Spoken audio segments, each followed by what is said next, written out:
time is it, Father Schneier? It's time for the weekend roundup. It's Friday. It's a little after 11 a.m., but when is the Ides of March? Is that 14th or 15th? Okay. 14th or 15th. So we have to get our togas ready for that? We do. Toga party. Toga party. Toga party. Masks, but togas. So we have, as you know, fish fry much better last week. Really down to a 10 or 15 minute wait. Pretty impressive. Very. Going from previously an hour or hour and a half, maybe even longer. So online orders will open up at 3 p.m. today and will be accepted until they reach capacity, which I think is like 40 or 50 per hour. Yeah. And orders placed before 4:30 on Friday today will be filled at the designated pickup time. And drive-through orders are accepted from 4 to 6:45 p.m. Yeah, should be a good time. They got to run it much smoother, and so feel free to come over and get some fish. It's very good. We got Archbishop Zanzi coming. Yeah, that's our little later surprise. on this month. Little surprise. I found out about it just a little bit last time, but yeah, he's coming on Sunday, March 21st at the 10:30 a.m. Mass. So we're really excited to welcome Archbishop Zanzi to his first visit to Incarnate Word. We'll hopefully put our best foot forward and all that good stuff. But yeah, we're really excited about having him at that Mass on Sunday the 21st. Yeah, I hope you can join us if you're if you're free that day or that's your normal Mass. We'd like to have a good representation, and I'm sure he will be available for commentary after Mass in the plaza outside the church. So hopefully we'll have good weather. Yeah. And hopefully see you there. Yeah. Stations of the Cross as well, 7:30 every Friday in Lent. We have Deacon Ruther leading tonight. 6th grade is leading the school stations today at 2:30. That'll be live on Facebook and on the parish website. So feel free to tune into that if you'd like to join for Stations of the Cross throughout the season of Lent. Great. And we're on the 40 Days for Life that we participate as a parish. Our day is Saturday, March 20th from 7 a.m. to 7 p.m. at the Planned Parenthood down off of, in Lindell, or Forest Park Parkway. Forest Park Parkway. So we will be joining people all over the St. Louis region to pray peacefully, quietly for an end to abortion and also for healing for those who have chosen abortion. And as always, we just really would appreciate you signing up for an hour with a friend or with your family. Come on down. Father Schneier and I will try to stop by at some point that day and pray with whoever's there at that time. This is not a time of confrontation or debate. You don't have to talk to anyone. No. Time of prayer. Time of prayer, time of witnessing to what we believe about life and human dignity. Absolutely. And many people have been saved by this quiet witness. People have changed their minds and received hope. And so anyway, only good can come from our presence there. Exactly. Another thing we wanted to kind of let you know about, right now the U.S. Senate is debating the next round of stimulus and economic relief for COVID.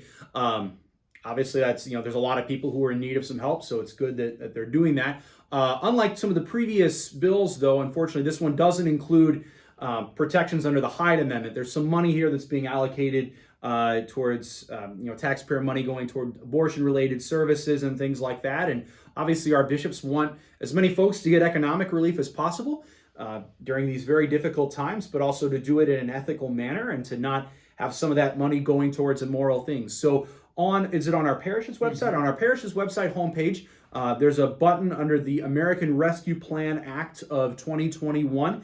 There's a Take Action link, and there's a pre-composed message you can send to your representative. I believe it's Ann Wagner right now, and our senators are Senator Hawley and Senator Blunt. But yeah, we want to make sure that any economic relief that goes out to folks is done in an ethical manner and doesn't also include support for abortion and other abortion-related services. So we hope that you guys can take action and to alert our representatives to make sure that just to tell them that we don't want the money that's going out there. Certainly there's a need for it. We don't want that money to go towards other things that we consider to be immoral. So just something for you to be aware of and something really quick and easy that you can take action for and make your voices heard. Yeah, and this is part of how we live out our Christian witness as citizens. Is, right. Saying, hey, this is wrong. We don't agree with this. And we've tried to make it, and in our day and age, you used to have to write a letter. It's really easy now. Much easier. I kind of customize mine a little bit, so if you want to say a little more or say it a little differently, you certainly can do that. Something similar with the equality bill, which I know was voted on in the Senate. But It's the house. the House voted house. on it, yeah.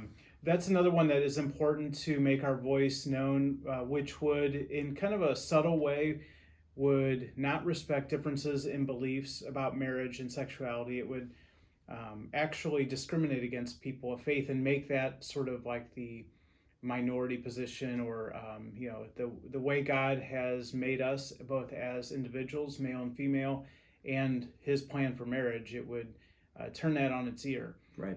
So we just really ask you to learn more about what's in that bill, and to understand why it's a threat to our religious liberty, but also to God's plan for human sexuality and for the family. Those are the building blocks of society. If you attack those, if you marginalize God's plan for how a healthy family and society should look, it's only a matter of time before we introduce a lot of pain and suffering for everyone. No one will be immune to that in time. Yeah, I think, obviously we see the dignity and the sanctity of every person, no matter who they are. That's always been the church's MO for everything that we do. And certainly any action that our government would take to actually respect the dignity of each person and to treat everyone with that dignity would be welcomed by the church. Unfortunately, this bill really wouldn't do that in the fullest way. It would discriminate against and mistreat people of faith. And that's not equality. That's not equality. That's not treating other people with the dignity that they deserve. So we hope that you can also take action on this well. Again, it's the same place on the parish website. There's a link for the Equality Act as well with the American Rescue Plan Act of 2021. All these bills' names are kind of weird. But yeah, there's a link on there that you can also send to our representatives about the Equality Act and ask them to make sure that they listen to our voices, that this isn't the right bill. This is not the way to go for our country and for people of faith. So very good. Baptisms. We had a baptism last week. Anthony Robert Gibson, son of John and Carrie. So congratulations to baby Anthony on your baptism.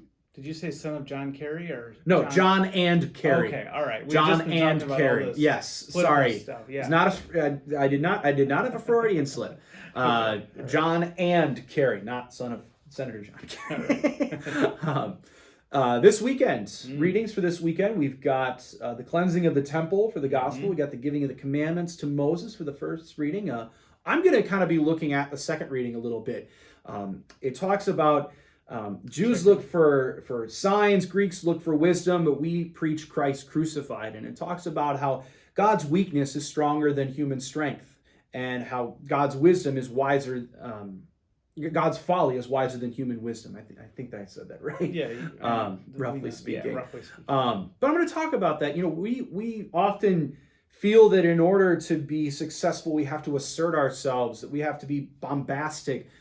Really, we're saved by weakness. If you look at Jesus on the cross, that was Jesus being weak for us, going through his suffering and agony, doing so silently and just withstanding all of that. That we're saved by weakness. We're saved by frailty. And if you look at the martyrs, they were weak in the eyes of the world. They were laughed at and scoffed at in the eyes of the world. And yet those are the examples that we want to live by. So I'm just going to talk about the idea of, we can't be afraid of being weak or being seen as weak. We can't be afraid of that frailty or being seen as foolish in the eyes of the world. It's the invisible strength of our faith and the invisible conviction, it's the invisible and intangible stuff that really makes us holy and allows our example to shine through, rather than us being bombastic and trying to project our strength. Yeah, that's making it hard for me to get motivated to work out. To rejoice in my weakness. my rejoicing in my weaknesses might be a little different. You have the fullness. Fullness, yes. So I'm actually going to jump into the first reading and the gospel. I want to talk a little bit about, in both cases, in the first reading, God says, I'm a jealous God. And we think about how much pain and suffering human jealousy causes, but God openly tells us, I'm jealous. So to talk a little bit about what is God's jealousy, and then also we see Christ's zeal, which comes from the same root as jealousy, but also his anger in the temple. We know how much pain, human anger and rage inflicts on the world, but Jesus is openly angry about his Father's house being desecrated. So I just want to maybe explore that a little bit about what is holy jealousy, what is holy anger, and how might it actually be for our benefit? Something Yeah. that we don't sort of say, well, God just had a bad day today, but actually this came from his love. So I'm just going to talk a little bit about that, see where it goes. Yeah, sounds good. Great. All right, we look forward to seeing you this weekend. And hopefully we get as many of you out in person. You know, I know we've had really a lot more people come in the last few weeks. So if you know anyone it keeps growing. So we hope that'll continue. Again, so whether it's in person or virtually, we hope to see you and pray with you this weekend. And hope you enjoy the beautiful weather. It's downright gorgeous out there this week. A little bit chillier today, but still very nice. So spring is on the way, you could say. Yes, and keep getting holy during this Lenten season. Yeah, absolutely. All right. All right. God bless you. Have a great day.